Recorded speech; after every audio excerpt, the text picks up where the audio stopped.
تو سنیں، نبی کریم صلی اللہ علیہ وآلہ وسلم نے ارشاد فرمایا کہ غربت کے 14 اسباب ہیں۔ پہلا، قرآن کی گھر میں تلاوت نہ کرنا۔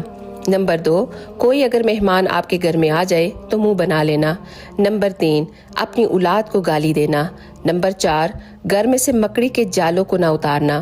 نمبر 5، برتنوں کو گندا رہنے دینا۔ نمبر 6، گھر کو صاف نہ رکھنا۔ نمبر 7، ٹوٹے ہوئے برتنوں میں کھانا کھانا۔ نمبر 8، پانی کو ڈامپ کر نہ رکھنا۔ نمبر 9، برے خیالات سوچتے رہنا۔ نمبر 10، اندھیرے میں کھانا کھانا۔ نمبر 11، اگر کوئی سوالی آپ کے گھر پر آ جائے تو اسے خالی ہاتھ لوٹا دینا۔ نمبر 12، پاؤں کو پھیلا کر کھانا کھانا۔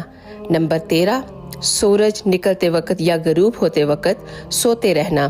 نمبر 14، بستر پر بیٹھ کر کھانا کھانا اور بیوی کو گالی دینا۔ اچھی بات کو پھیلانا صدقہ جاریہ ہے، تو پلیز